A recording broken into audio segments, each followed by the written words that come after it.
Andrea Sparrow. I am the executive producer with the Arctic Arts Project. We're a group of photographers, filmmakers, scientists, conservationists, dedicated to communicating the science of a warming planet and also the solutions and mitigation strategies that we need to employ.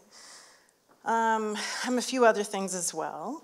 An artist, a writer, a parent. Mostly, I'm a curious person, so trying to understand the world, keeping up on the research and events around climate change, human psychology and behavior, economics, new technologies. I'm fascinated by how the planet works and the ways that humans deal with the kinds of problems that we're facing. So I wanted to talk with you guys about the role of art in bringing a greater understanding of the challenges to our planet to more people. So there you are, yeah. Little background, I'm from a military family, so we moved a lot. I went to 10 schools in the 12 years of my high school, through high school, and lived in several states in Japan. I was a pretty introverted kid, so I tend to stay on the side of things observing, and humans are pattern seekers, right? It's inherent to how we figure out what we're looking at, how things fit together. I'm fascinated with the way that patterns repeat at different scales. The way some tiny feature in the landscape is repeated on a massive scale. Now we need a slide. It's downloading. Oh no. Okay, I'm gonna talk and then I'm gonna show you.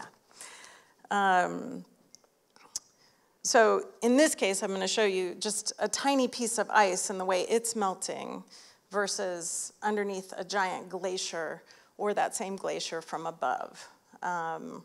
These are fractal patterns, which represent the deep organization of chaos. How far are we? It's a keynote. I could have opened. I got to wait for it to download. Sorry, you guys. Is it actually downloading? Okay. Because it's hard to explain this without the pictures. That's sort of the idea. We'll get there. Oh, almost. Come on. Come on, baby. There you go. I got it. It's okay. I can't make things download any faster than they're downloading. It's not on the drive. There we go. Can you guys see it? Oh, there it is. Yay. Okay. So I'm going to put this back up here so that I have two hands. Does that just pop in there? Okay. Yeah. There we go. Okay. Talking to more. Yes. There's my piece of ice. That's a tiny, tiny bit, like an inch. That is beneath a glacier in Iceland. And this is on top of another glacier in Iceland, and you see those patterns repeated. The relationship between the forms we see in the natural world and the forms in our own bodies show just how tethered and connected we are to the natural world. These are paintings from arteriograms and then photographs of river systems where the same patterns emerge. Even the structures of our skin are echoed in a lake bed. Let's see. In my 20s and 30s, I focused on making art that explored the nature of human impact on the planet. So I was more of a fine art photographer then, and I loved places that were abandoned. So this is Kolmanskop in Namibia, where the sand is taking it over again. The temples of Angkor Wat in Cambodia, and these are an old factory in Iceland and an iron ship that's been sitting for 60 years. I love the way things fall apart. In my paintings, I often used Google Earth, which is still one of my favorite programs. So I'd compose things and then paint from them. And I was particularly interested in places where humans had altered the landscape on an immense scale. So this is a painting of the Aral Sea. It's in Kazakhstan, Uzbekistan, and it's lost over 90% of its water due to a poorly conceived agricultural diversion the Russians made. It took 50 years to drain this thing, and it changed the weather, so now it's a desert. This is a painting of the Owens Valley in California. It took 13 years to drain this one, and they sent the water to Los Angeles. And this lake bed is currently the largest source of airborne particulate in the United States from the dust that remained after they drained that lake. I also like to paint places that humans haven't impacted yet, although climate will change that.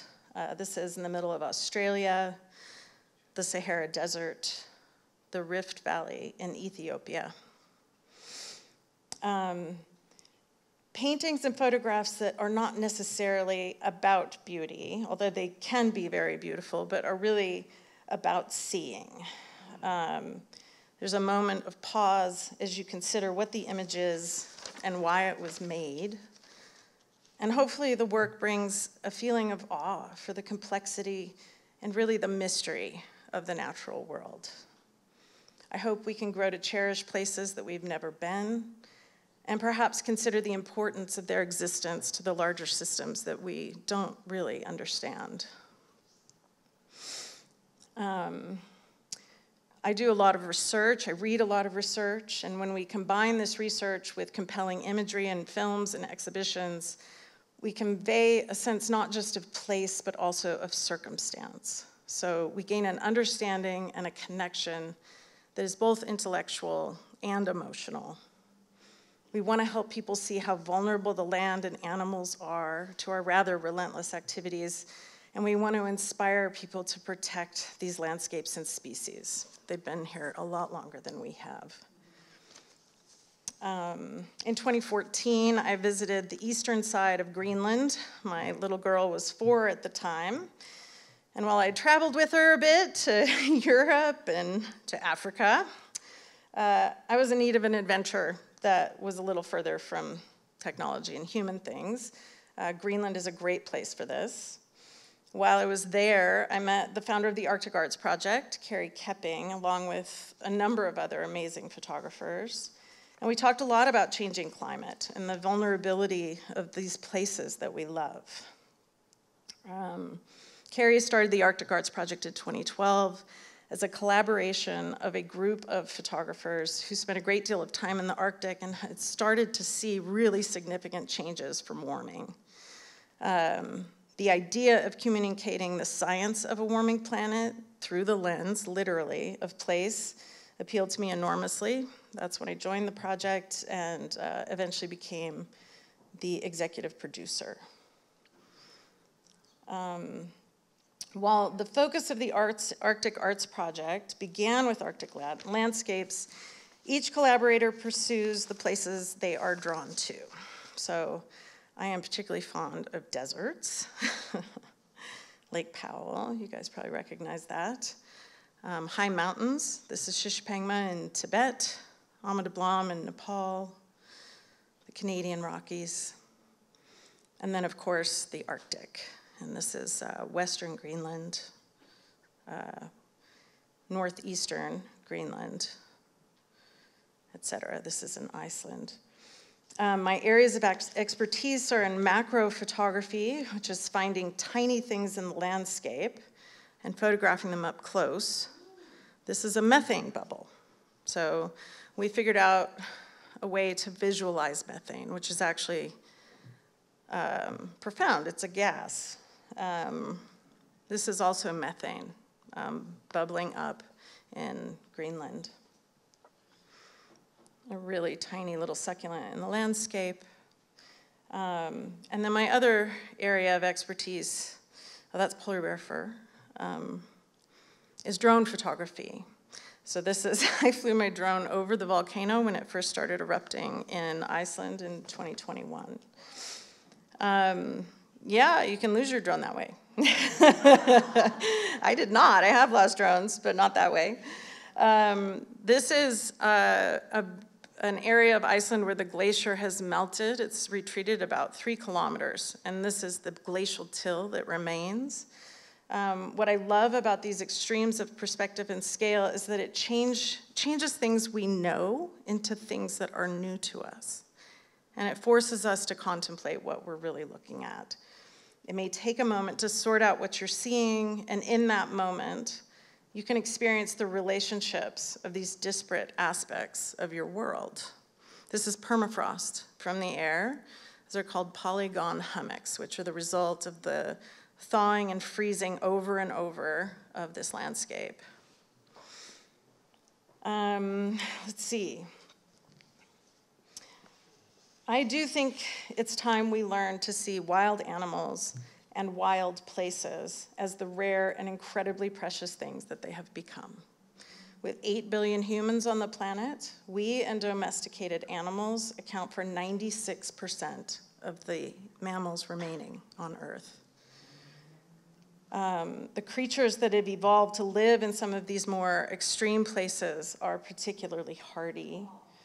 And these ecosystems are simplified in a way by the extremes of temperature, light, or altitude.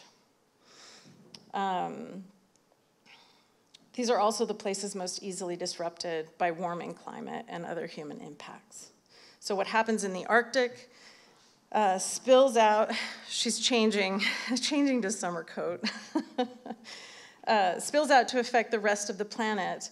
And as Sally Ranney and other people have said, you know, we are ice-dependent species. And because the Arctic is warming so much faster than the planetary average, the Arctic also gives us a window into how ecosystems are dismantled by the pressures of a warming world for people and animals and the deep underpinnings of these regions. So here in the US, obviously we're having more extreme weather.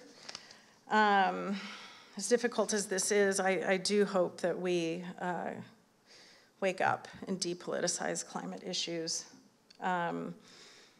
I spent 2 years exploring all the rivers that make up the Colorado River Basin.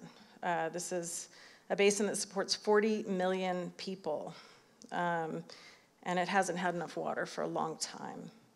I went from the headwaters. This is up in the headwaters of the Colorado, not far from here. This is the headwaters of the Green River in Wyoming, the Dolores, the San Miguel, the Green River north in Wyoming, and then that's the confluence of the Green and the Colorado. Yeah. Let's see. The details of this river system in the terms of politics and money are just epic. This is Salton Sea. So I'm going to just show you guys quickly this one. This is the Imperial. This is the Colorado River coming into the Imperial. As it moves around, you'll see that the Colorado turns into just this tiny little sliver that goes on to Mexico. And then there's all these diversions that take it to Arizona and California. It's really, really quite impressive. So I'm going to run out of time here pretty quickly. So I just want to, I'm going to talk to you about another project that a film I made last year called The Temptation of Trees. I hope you all can see it. I'm going to play the trailer, and then I think I'm going to leave it at that. So if it'll start. There we go.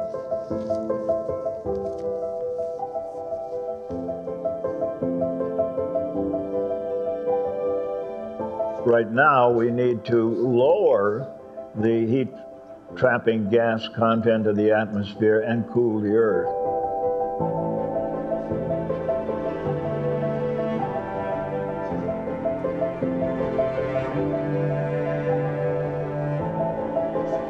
We have to have more growth of existing forests in order to accumulate more carbon out of the atmosphere.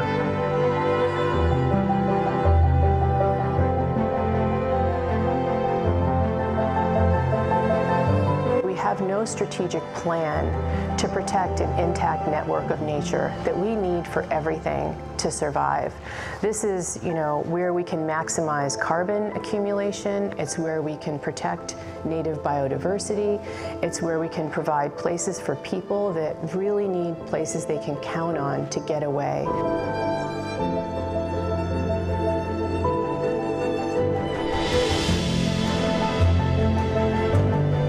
So the fate of wild salmon in our country can't be separated from the fate of the forest. The forest controls the health of the watershed and the water. We have a climate emergency. We have a biodiversity emergency. We need to address both, and preserving more forest lands will do that.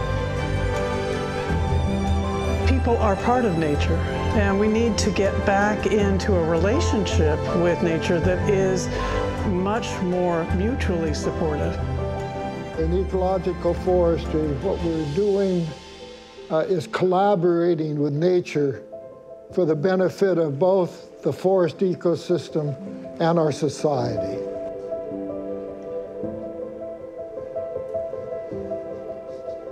All right.